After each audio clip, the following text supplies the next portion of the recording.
They say no one can outsmart the Louvre, but if that's true, then how did 8 royal jewels vanish in just 7 minutes from the most secure museum on Earth? Where were the guards? Where were the cameras? How come no one raised an alarm while history was being stolen right under their noses? Something doesn't add up, because you don't just walk into the Louvre, glide past motion sensors, armored glass, and laser grids, and walk out carrying centuries of royal treasure, unless someone opened the door for you. This isn't just a robbery. It's a riddle that points to one chilling conclusion: an inside job.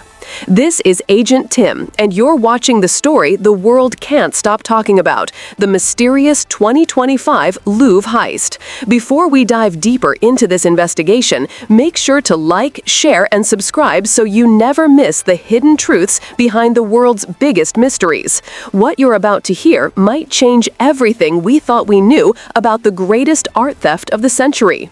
8 jewels, 7 minutes, 0 witnesses. How does that even happen in the most protected museum in the world? The Louvre isn't a corner gallery. It's a fortress. Armed guards patrol every corridor. Cameras cover every inch. Sensors track vibration, air movement, even the temperature of the rooms. And yet, one ordinary day, the alarm never sounded. No one screamed. No one even knew it was happening until the display cases stood empty and the room echoed with silence. Investigators later confirmed that the Galerie d'Apollon, home to the royal collection, had been hit with surgical precision. The thieves didn't smash and grab. They went straight for the crown jewels. 8 pieces tied to French monarchs, diamonds, emeralds, a ruby-studded brooch said to have belonged to Empress Eugenie. They knew exactly what to take, exactly where to go, exactly when to strike. But how? Who could time a heist to perfection inside a museum that guards billions in artifacts? Who knew that the alarm system would be under maintenance at the very moment they entered? Who knew that the guards would be switching shifts, leaving a 7-minute blind spot? Investigators now believe this wasn't random. It was engineered, because when the first team arrived on scene, there were no signs of forced entry. The doors were intact. The cameras caught only brief flickers of shadow. The glass cases were opened using the same industrial cutter supplied to museum restorers. It was almost as if the thieves had studied the Louvre's blueprints and practiced inside its walls. So the investigators started asking the same questions echoing in every viewer's mind. How could a team enter without tripping motion sensors? Why were 2 hallway cameras offline for precisely 45 seconds, the exact window of entry? Why did one employee badge register multiple door swipes minutes before the heist, yet that same employee never showed up again? One officer whispered, "They moved like ghosts through our own house." The most chilling part isn't what was taken. It's the silence that followed. Guards stood only 2 corridors away. Cleaning staff were on the same floor. Yet not one of them saw or heard anything. Was it fear? Was it distraction? Or was it coordination? The museum's internal report says the alarm was temporarily disabled for system maintenance, but maintenance scheduled exactly during the 7-minute window when 8 priceless jewels disappeared. That's not coincidence. That's choreography. To investigators, the Louvre's walls suddenly looked less like marble and more like theater curtains, hiding the actors behind them.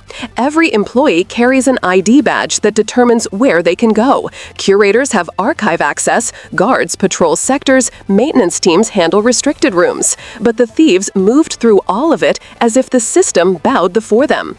Either someone gave them a cloned badge, or someone inside turned the system off. This is an unfolding story that turns suspicion into certainty. A week before the heist, a temporary technician was hired to inspect the security grid of the same gallery. His paperwork looked real. His ID scanned clean. After the heist, he vanished. The contracting agency had no record of employing him. His listed address was an empty apartment. His emergency contact disconnected. It was as if he never existed. That phantom worker may have been the ghost key, the invisible hand that unlocked the Louvre's defenses from within. Since that revelation, French authorities have stayed unusually quiet. No arrests, no named suspects, but sources say the inside job theory dominates every closed-door briefing. One investigator told Le Parisien, the thieves didn't just know when to strike, they knew how to make the museum look away. And that's the hardest question of all. How do you make the Louvre look away? How do you silence alarms that are built never to fail? How do you pick the exact 7-minute interval when no guard is near the gallery? Every answer circles the same conclusion. Someone on the inside knew. Forensics teams swept the scene and found something stranger still. The lift truck used to reach the balcony window wasn't stolen. It was borrowed from a maintenance supplier contracted to the museum. It had entered the compound legally 2 days earlier. Its location matched the thieves' entry point perfectly. Whoever planned this had knowledge of delivery schedules and loading dock clearances, information accessible only to staff. Investigators traced digital logs and discovered that just before the heist, the alarm system had been reset from an internal terminal accessible to fewer than 10 employees. The system records showed a login from a user ID that technically no longer existed, a deactivated profile belonging to a staffer who had left months earlier. Someone had resurrected that account to open a digital door. And then there were the cameras. 2 feeds blinked black for 45 seconds. Analysts found no hardware damage, suggesting a remote override. It wasn't random static, it was deliberate silence. That means either a hacker had access to the internal network or someone inside coordinated with one. In either case, the pattern was too perfect to be luck. The Louvre employs more than 2,000 people. Most are loyal art professionals who would never betray the institution. But it only takes one leak in a fortress to sink it. Some investigators now believe the job required at least 3 insiders: a digital access manipulator, a timing informant, and a facilities contact to manage movement. None may have known the full plan. Each might have played a small role, thinking it harmless. But together, their actions opened the gates. Publicly, the museum called the theft an unimaginable tragedy. Security was doubled overnight. Privately, officials faced humiliation. The Louvre had survived wars and revolutions, yet fell to a 7-minute operation. Contracts were quietly terminated. Every employee faced new clearance checks. But the damage was done. The world had seen that even the most guarded crown can be stolen by a whisper from within. Weeks later, another twist surfaced. A leaked police memo mentioned a possible data intrusion days before the heist. Someone had accessed the museum's internal network through an external server traced to Eastern Europe. The intruder downloaded staff rosters, maintenance schedules, and access codes. If that's true, the inside help might not have been physical at all. It could have been digital, a hacker selling insider information to the highest bidder. The case then split investigators into 2 camps. One believes a disgruntled employee leaked data directly, trading revenge for money. The other sees a cyber infiltration that made it look like betrayal. Either way, both theories point to coordination from within the system itself. Every blackout, every delayed response, and open door required knowledge that outsiders shouldn't possess. Meanwhile, Interpol began tracking the jewels across black market networks in Antwerp, Geneva, and Dubai.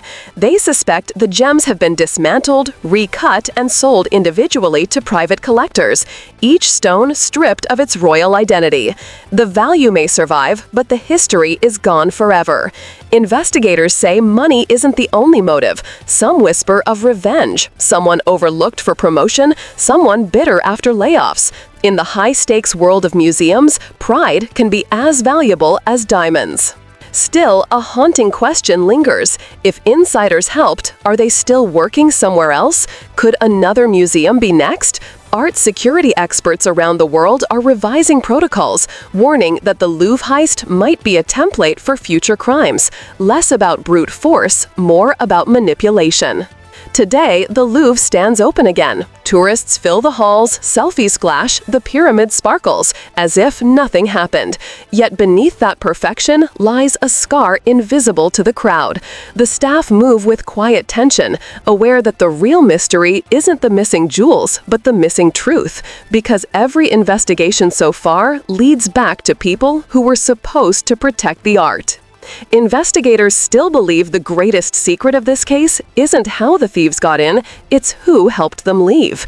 Every lock has a key, and sometimes the key isn't stolen, it's given.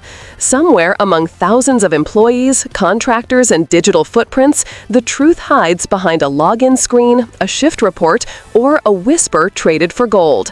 The world may one day find out which it was, but until then, the Louvre heist remains a mirror reflecting one painful lesson. No fortress is safe from the people who hold its keys.